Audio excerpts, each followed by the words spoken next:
Bhangi, Thoti, Chamar, Mazabi are the names given to people engaged in manual scavenging.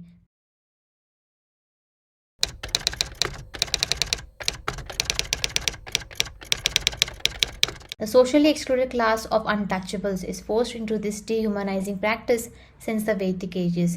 Despite acts banning manual scavenging in India, there are around 15 lakhs of them, out of which over 70% are women, according to a 2019 data from Rehabilitation Research Initiative. Despite these acts, local civic bodies continue to hire manual scavengers. Women in this profession face double discrimination as caste and gender inequalities converse. Men usually prefer to take the work of clearing the gutters, whereas women are left with the heinous job of picking up human excreta. Yet they are only paid rupees 50 per household, whereas men earn up to rupees 300. Other countries too face problems with the dirty sewers, but the approach is different. Mexico adopted the ecological sanitation model that treats human excreta, washed water, and urine as agriculture resources. America has designed tunnels and utilized proper equipment. Malaysia has shifted from a non mechanical to completely automated system. Contrastingly, India lacks in mechanizing this process fully. However, in 2018, a group of young engineers from Kerala designed a manhole cleaning robot called Bandicoot. Sewer crocs were bought in use which maneuver narrow sewage pipes, clean filth, and keep a check on the level of poisonous gas formed in the manhole. But their use is not widespread due to lack of governmental support and attention. Recent Amendment Bill of 2020 states complete mechanization of cleaning sewer and septic tanks. Not only does society not see anything wrong here, but the government have also acted indifferent. Still, NGOs and activists fighting to eradicate manual scavenging are a ray of hope.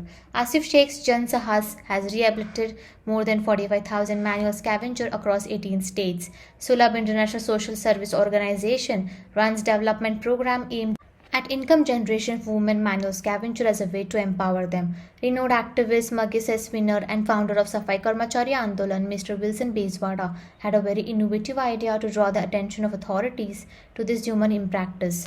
He photographed dry latrines and manual scavengers at work that got published in Deccan Herald. It shook the authorities, who called an emergency meeting and decided to convert dry latrines into water-sealed latrines and transfer all the scavengers to non-scavenging jobs. IAS officer Ahmed Gupta, through his Dalia Jalao Andolan, took a step to eliminate manual scavenging in Budon district of UP and moved towards total sanitation. He also undertook the work of converting dry toilets to flush ones, convincing people about the correlation between dry toilets and various health hazards. Let's glance at the health-related problems faced by manual scavengers. Harmful gases present in the sewers and septic tanks lead to life-threatening diseases. Additionally, caste discrimination, lack of education, no dignity, poor wages causes emotional trauma. Aware of the fact that alcohol kills, its consumption is very common among these people as it helps in numbing the senses. The life expectancy of manual scavengers is reduced to just 40 to 45 years. In July 2020, the central government said in the parliament that no deaths were reported due to manual scavenging. However, surveys show that in the last 6 years, the death rate of manual scavenger has seen ups and downs, with a steep rise in 2019 and 2020 with 110 and 228 deaths respectively. Cases like the death of a 19-year-old manual scavenger, 3 dying in a sewer in Hyderabad, whose bodies too haven't been found yet, compel us to question the government and various other civic authorities. Hence, numerous protests organized by civil societies continue in various states of our country. Bezwada Wilson points out that under the government Swachh Bharat Abhiyan, 2 crore new toilets were built, but they did not come with a better infrastructure or design than traditional toilets, thereby adding on to the misery of the manual scavengers.